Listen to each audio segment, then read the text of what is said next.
ओम श्री हनुमद्वाड्वानरस्तोत्रम् श्री गणेशाय नमः। ओम अस्य श्री हनुमद्वाड्वानरस्तोत्रमन्त्रस्य श्रीरामचन्द्र ऋषिः श्री वड्वानर हनुमान देवता मम समस्त रोग प्रशमनार्थम् आयु आरोग्य ऐश्वर्याभिवृद्ध्यर्थं समस्त पाप क्षयार्थं सीतारामचन्द्र प्रीत्यर्थं च हनुमद्वाड्वानरस्तोत्र जपमहं करिष्ये। ओम ह्रां ह्रीं ओम नमो भगवते श्री महाहनुमते प्रकट पराक्रम सकल दिग्मंडल यशोवितान धवलीकृत जगत्त्रयं वज्रदेहं रुद्रावतार लंकापुरी दहन उमामलमंत्र उदधीबंधन दशशिरकृतान्तक शीताशुषण वायुपुत्र अंजनी गर्भसंभूत श्रीराम लक्ष्मणानंदकर कपिशल्य प्राकार सुग्रीवसाह्यो रणपर्वतोत्पाटन कुमार ब्रह्मचारीन् गंभीरनाद सर्वपापग्रहवारण सर्वज्वरोच्चाटन डाकिनी विध्वंसन।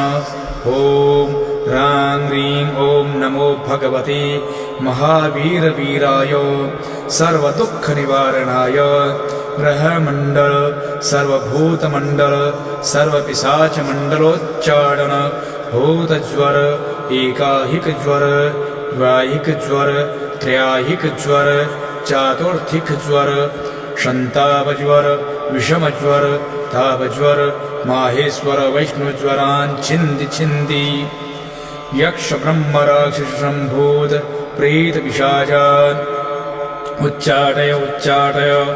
ओम ह्रां ह्रीं ओम नमो भगवते श्री महाहनुमते ओम ह्रां ह्रीं ह्रों ह्रैं ह्रों ह्रः हां हां हां हां ओम सौं एहि एहि एहि ओम हं ओम हं ओम हं ओम हं। ओम नमो भगवते श्री महाहनुमते श्रवणचक्षुर्भूतानां शाकिनी डाकिनीनां विषमदुष्टानां सर्वविषं हर हर आकाशभुवनं भेदय भेदय छेदय छेदय मारय मारय शोषय शोषय मोहय मोहय ज्वालय ज्वालय प्रहारय प्रहारय सकलमायां भेदय भेदय।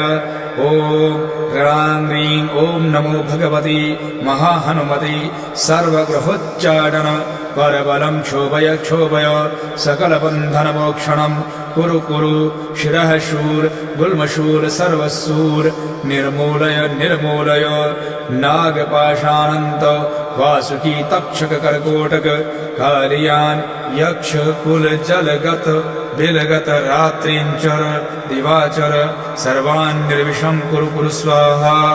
राजभय चोरभय परमंत्र परयंत्र परतंत्र परविद्या छेदय छेदय स्वमंत्र स्वयंत्र स्वतंत्र स्विद्या प्रकटय प्रकटय सर्वारिष्टान् नाशय नाशय सर्वशत्रून् नाशय नाशय असाध्यं साधय साधय।